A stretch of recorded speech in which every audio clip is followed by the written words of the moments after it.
Hey guys, we are back with some more Edmonton Oilers franchise mode, and in this one we are going to continue the year number 3 simulation.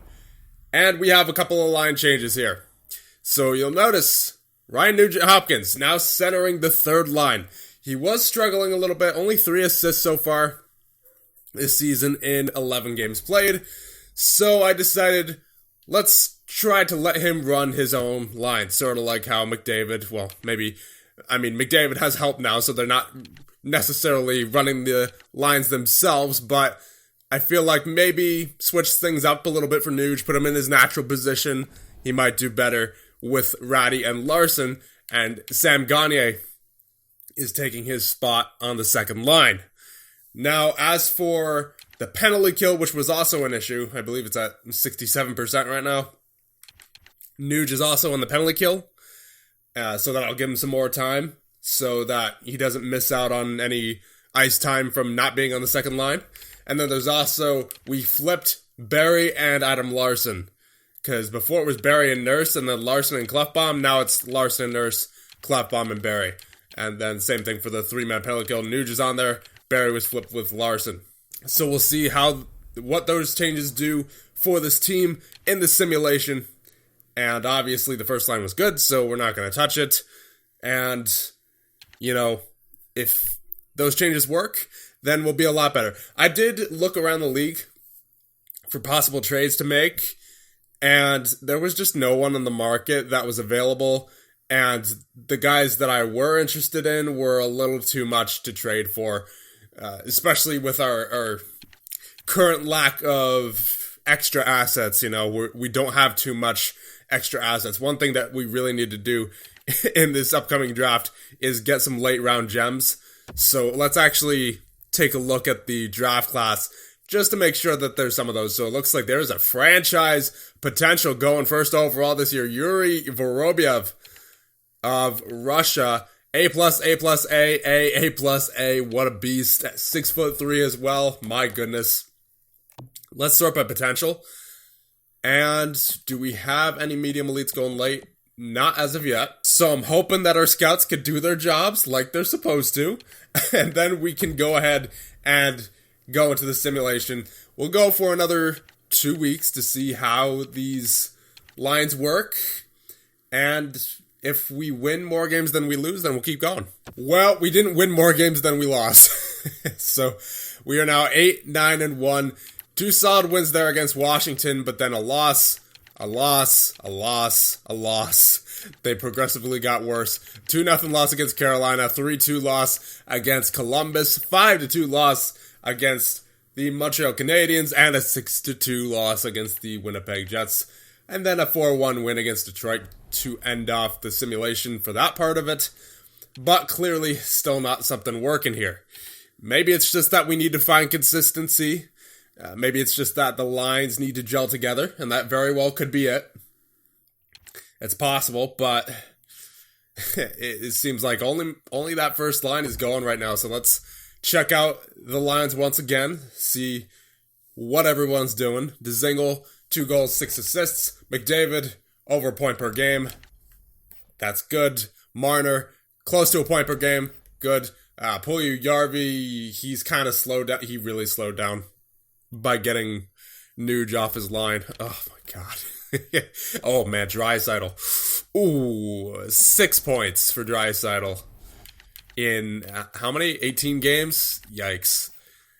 So Gagner is 6 points as well. It's not as big of a deal for Gagner as it is for Draisaitl because he's at 90 overall. Okay, so let's try Ratty on the second line. We'll see what that does. Then Larson, Gagner, Nuge. I guess so. Let's see what Yamamoto's done so far. 1 goal, 3 assists, -2, 24 shots. Good defensively. He doesn't turn over the puck. He only has 3 giveaways, 5 takeaways. He's not really physical, so he's kind of what I like to call an empty presence. He's not doing much to affect the game at all in a negative or a positive way. So, we got to let him develop, though, so there's really not much we can do other than just wait with Kyler Yamamoto. But as for that, As for Draisaitl, I really want to get Draisaitl and Puljujarvi going, because Puljujarvi definitely slowed down. Because he was at, 7 points at the start of the sim? And right now he's only at 10. So he only had 3 points in the past 2 weeks of simulating, so that's not really good for Puljujarvi. So we'll see what these lines do. I'm hoping for the best here because we really don't have a whole lot to work with. And we traded away our first rounder. So come on, boys, have a better simulation over these next couple of weeks so that we don't regret it later on. Please. Okay, we had more wins than losses there. 4 wins. 1 against San Jose, 1 against Minnesota, another against Winnipeg, and then Chicago. Lost against Vegas and St. Louis, so back and forth action right there. Win-win, loss-loss, win-win. So I'm hoping that we can keep the wins going into December. We were 12, 11, and 1. So still not ideal. We're not in a bad position yet. We're out of a playoff spot, but we're only a couple points out. It's still very much attainable to get into not only a wild card spot, but a divisional spot. But we definitely need to, get it into gear.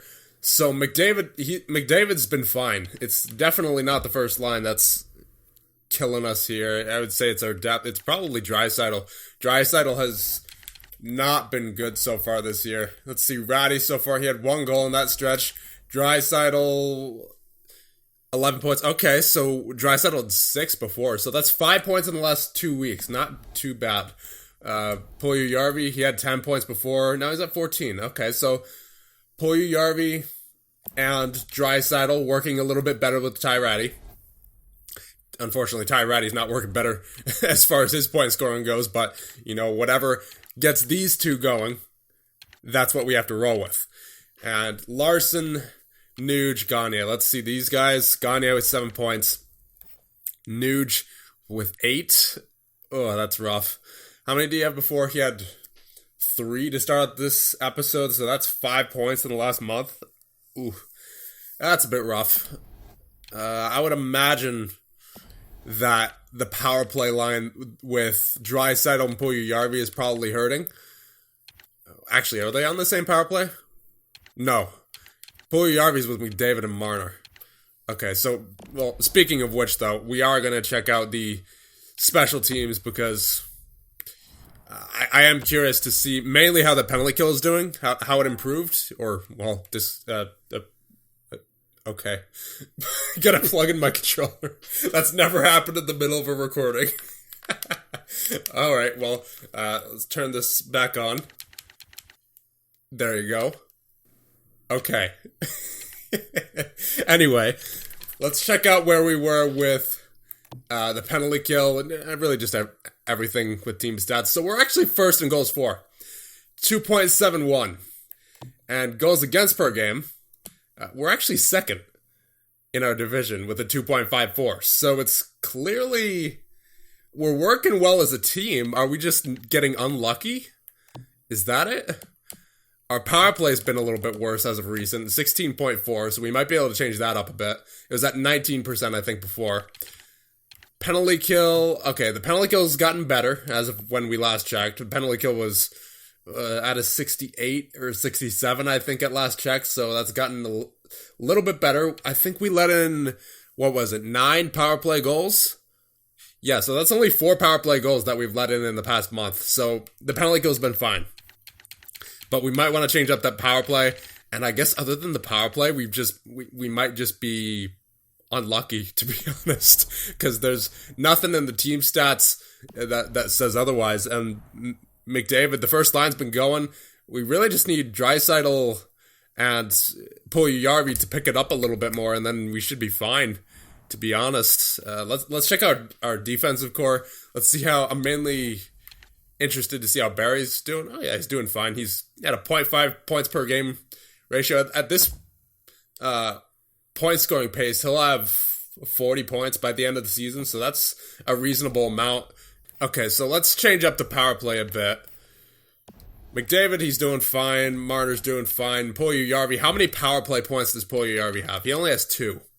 So we're going to move Puljujarvi. somewhere, but thing is, I don't want to put him with a slumping Draisaitl. How many power play points did Draisaitl have? 2.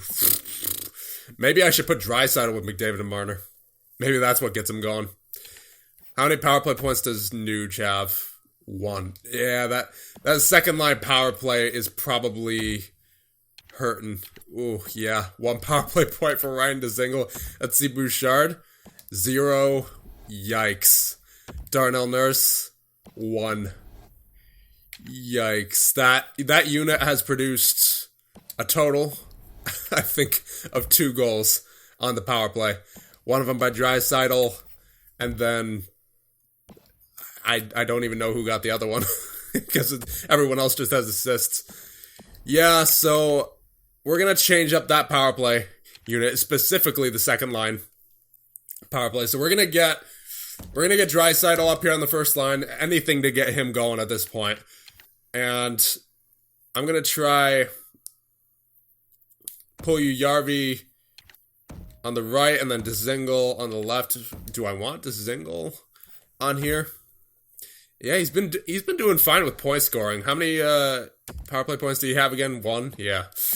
What if I put the rookie Kyler Yamamoto on the power play? He's already 22. So if I'm giving Yamamoto the chance to grow, I think the power play might be the next step for him. He's still only a depth forward, but he does have quite a few assists there on the fourth line, and he's been doing well defensively. So, you know what? Let's reward Kyler Yamamoto a little bit here with some ice time on the power play. We'll take out Ryan Dzingel. Yeah, he hasn't been doing anything on the power play. All of his points have come from 5-on-5. So we'll get Kyler Yamamoto in there with Nuge and Puljujärvi and see what he can do. And as for the 4-man power play, let's get Puljujärvi with McDavid and then Marner with Draisaitl, because I think Draisaitl needs that playmaker there with him. So, well, actually, do I want to put Nuge there instead? I think I'll put Nuge with McDavid. I'll take Puljujärvi off the power play, and we'll get Nuge with McDavid, because McDavid needs that playmaker. Because McDavid's, let's be honest, is more of a sniper in this game. Alright, so we're going to see what those line changes do. We got Yamamoto on the power play as a reward for being solid defensively, and we're going to see what this all does. And obviously, I'm hoping we can ride that little bit of momentum that we got from the previous simulation. 4 wins out of our last 6. So we'll see if that carries into this month of December. Well, same old Oilers. Win, loss, shootout, loss, shootout, loss, win. 14-3. Oh my god. Alright, let's see how the power play is doing at the very least, because I'm not too sure what's going on here. Because you saw our stats. We're at the top. As far as our goals for per game we were solid. We were at the top of our division before. Now we're third with a 2.65. Goals against per game, I think goals against per game has actually gone down. We're at a 2.48 now. Power play has been worse. 15.9. Yikes.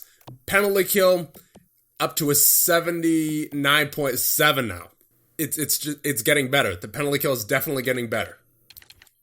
So I'm going to leave the penalty kill alone. But something's just not right here. Something is just not right. Let's check out the player stats, because I'm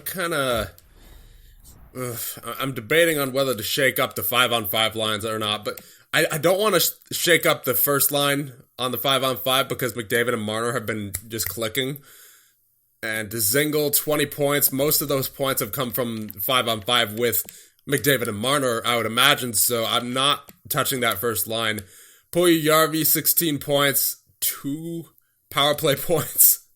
Barry with 15 points, 2 power play points. He's on pace for around 35 to 40 points, so this is not a bad season from Tyson Barrie by any means, but I wish he would do just a little bit better, and then Draisaitl definitely needs to do better.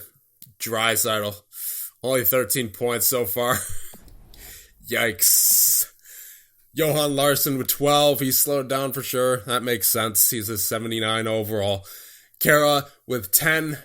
Gagne with 9. I think we need to upgrade from Gagne is the thing. But here's the problem, is that we don't have much to upgrade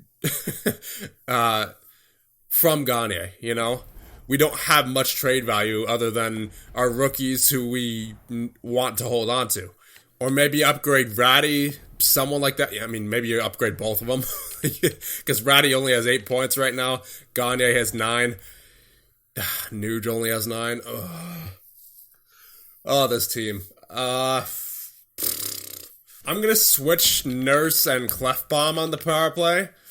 But there's still not much other than that we can do as far as defense goes, because our only other options are Adam Larsson and Bowen Byram, and I don't want to give Byram power play time yet, and Larsson just isn't a power play guy. Alright, so more bad news, boys. Robin Leonard is now a backup potential. Oh my goodness. He's only 29 years of age. He's been doing so well too. 924 save percentage. He's dropped down to an 85 overall. He was an 86 when the season started, and now he's down to a backup potential. Are you kidding me? I didn't need this right now. Oh no. I've been sitting here silent for a good 10 minutes now, and just not a whole lot's coming to me. So if the only thing that I can think of, if not for the lack of talent, is that the lines just need to gel. But I feel like, 31 games in, and the only line that's really clicked so far is the first line. And that's probably, let's be honest, because of McDavid. McDavid, 31 games of the season, is the only one in the double digits with goals, and he has 21. 21, and the next is 8 from Mitch Marner. Oh my goodness. Yeah, well, there's still... We've made some clear upgrades to this team, but there's still a clear lack of talent. God's sakes.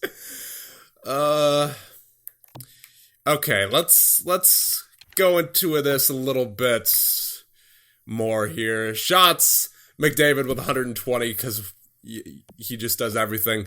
Mitch Marner with 74, 63 for Clefbaum, 61 for Draisaitl, Nurse for 60. And in case you guys couldn't tell, I'm not simulating anymore in this video. I have no... we need to figure this out fast.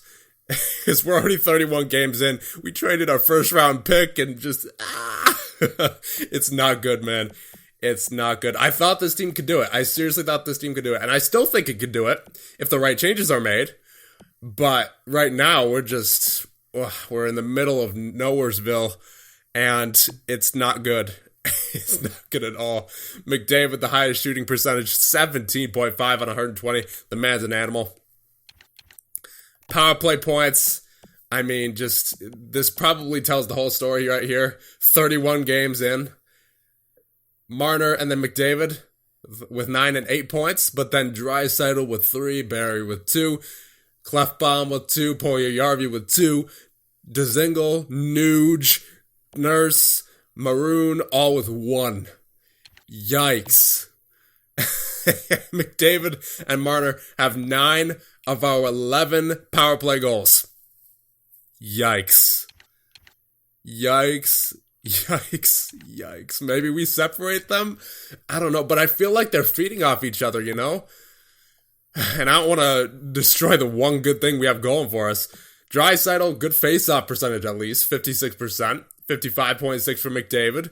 51.3 for Nuge, so good idea moving him back to the third line center. We got our face-offs under control, if only for that reason, but still point scoring wise, Nuge definitely is not there. Kara, 46.3. It's better than he was before, I think. Only not by much. Hits, Draisaitl with 64, McDavid 59. Man's just doing everything. Dzingel 55. Clefbaum with 52. 48 for Nurse. 47 for Puljujarvi. It's very unusual for Jesse Puljujarvi, but I'm liking it. I'm definitely liking it. Johan Larsson with 46, Adam Larsson with 42. Gagne with 41. So Gagne being physical this year. Kara with 39. Barry with 35. Byram with 31. Maroon with 26. Marner with 14. Ratty with 12. Nuge with 11. Yamamoto with 7. And Bouchard with 3. Blocks, of course, all the defensemen. And Dzingel leads forwards with 12. Now, giveaways to takeaways. This will be interesting. Puljujärvi actually has the best ratio with 29-11. So Puljujärvi, good in my book so far. Nuge, he's been good defensively, 28-18, but not offensively like the majority of the rest of our team. 27-14 for McDavid, 26-10 for Draisaitl, 25-9 for Marner. So all of our top guys, they're really good defensively. That I do like, but just Draisaitl, Nuge, they gotta show up offensively. Dzingel, 23-26, that's unusual for him. He had, what did he have last year? He had 70-45. So maybe you take him off the penalty kill, but the thing is, the penalty kill, at least as of last checked, was getting much better. So I don't know if you do that or not. Maroon, he's been good, 19-13. 18-26 for Nurse, that's a good for a defenseman. 16-31 for Clefbaum, around where I expect. 15-12 for Kara. 14-18 for Gagne. Larson, Johan Larson, 13-28. Above a 2-1 giveaway to takeaway ratio. Yikes. As a forward, not good. Not good at all. And he's not really getting the offense to make up for it either. He is hitting. He's being physical. But that's about it. Adam Larson, 12-27. Wish that was around 12-24. Just so it's at 2-1 for a defensive defenseman. 12-14 for Ty Ratty. Not the greatest. 12-10 for Yamamoto. He's been fine. Defensively anyway. I mean, of course, you're not going to get much offense on the fourth line. But, he's doing what he can. Barry, 9-32. Kind of brutal. I guess he's trying to force some plays, just for the lack of offense that the rest of the team has been getting other than the first line. 9-13 for Evan Bouchard. Not bad. Bowen Byram, 4-28. Kind of brutal, but once again, he's a medium elite, 19 years of age. Can't exactly give up on that, especially in his first season. And then fights, Tyson Barrie with the only fight so far. So, Robin Lehner has been doing fine. 924 save percentage. As you saw earlier, and he's been doing most of the workload this season. Mrazek only has 3 games played. Lehner with 28 games played, 924 save percentage. And as I was about to say, as you saw earlier, he's got that backup potential now, which is unfortunate. I don't think...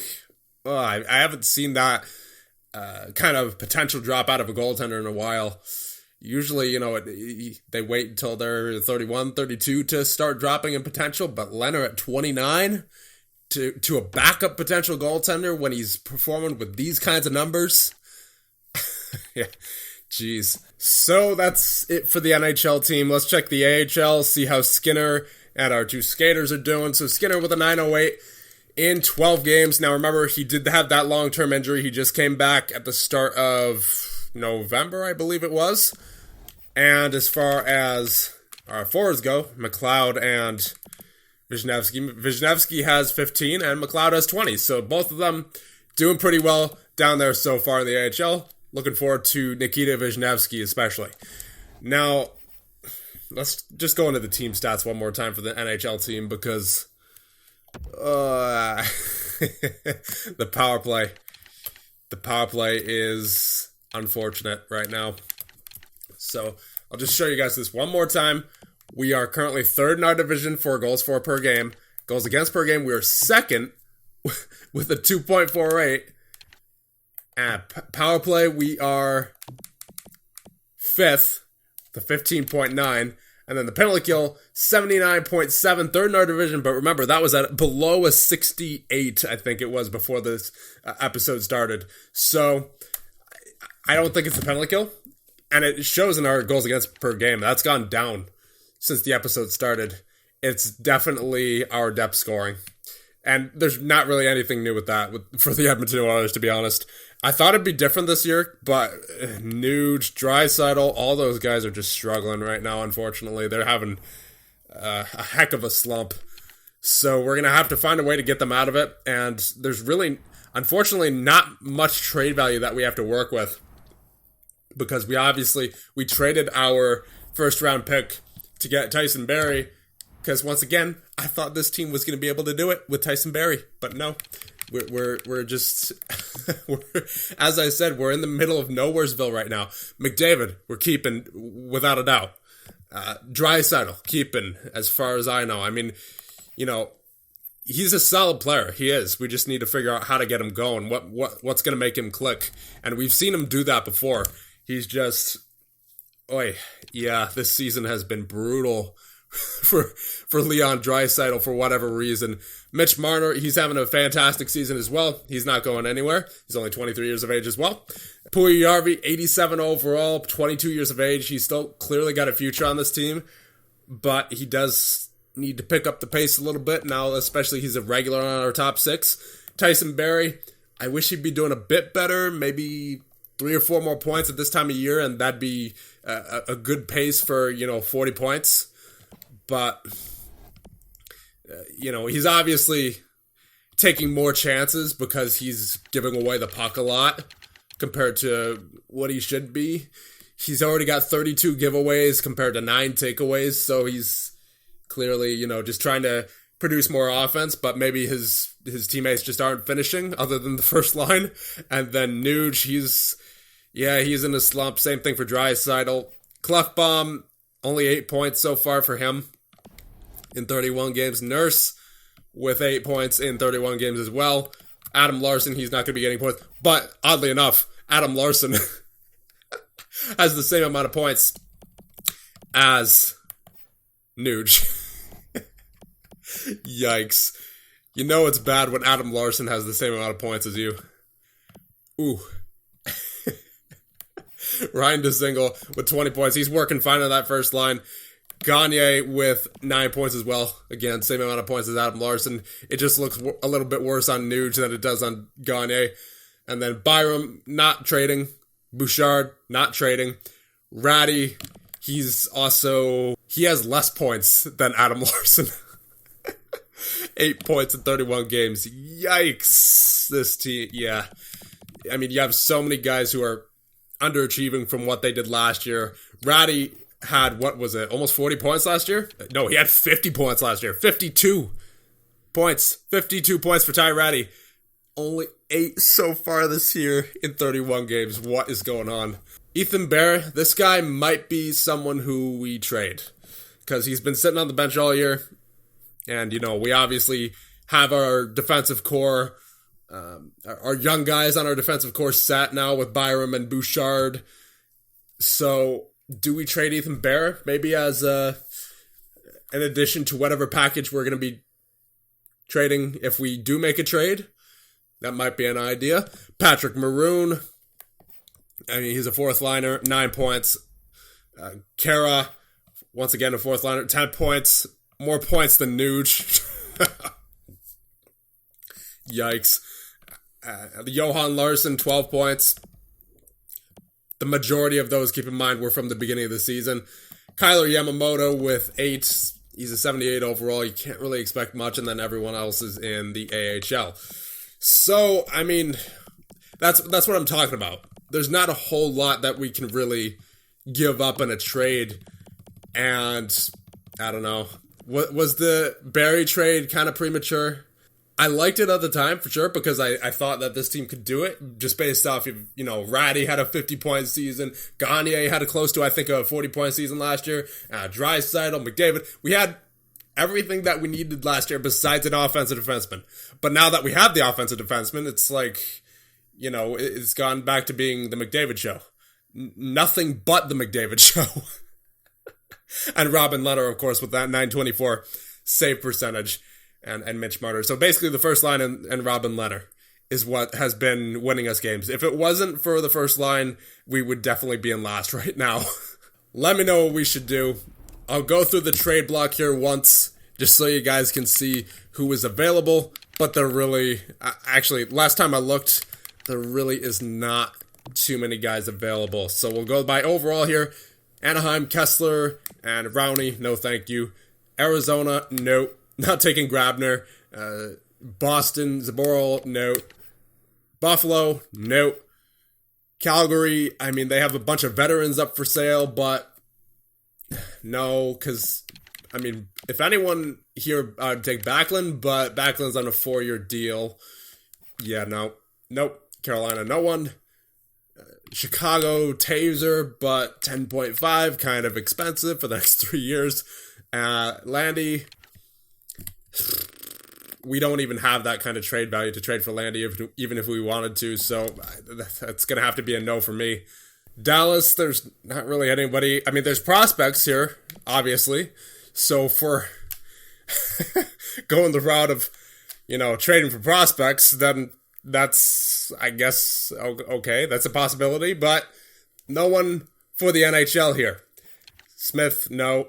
Dadonov on an 8-year deal for Evgeny Dadonov. Good luck with that, Florida. Tyler Myers, 4 years, no thank you. Nope, no one here. No one from LA. Yikes, that Suter contract too. Once again, good luck, Minnesota. Spurgeon, no. Yeah, there's really no one here. Alsner, Foote, Spooner on the block once again. No one for the Islanders. No one for the Rangers. Chris Russell's there, of course. Schultz and Dillon for the Senators. Not really interested. No one really for the Flyers. I mean, once again, there's prospects. But if we're continuing the dream of the Stanley Cup this year, then we're obviously not interested in prospects unless, it just doesn't work out. Which in that case, that would be brutal. Yikes. Pittsburgh, no one. San Jose, Burns and Vlasic, no thank you. St. Louis, no one. Tampa, no one. Toronto, no one. I mean, once again, prospects. Calvert's there too. Former Edmonton Oilers draft pick. Brody and Tanev. And then Cole, no thank you. Vegas, nobody. Washington, there's Morrison, and then Alexiev, Haas, Winnipeg, Stanley, Green. Yeah, there's not really anybody who stands out in terms of NHL players, so you guys got to let me know. What do we do? Because this team is yeah, a lot of underperforming players. Ratty, Gagne, Nuge, Draisaitl.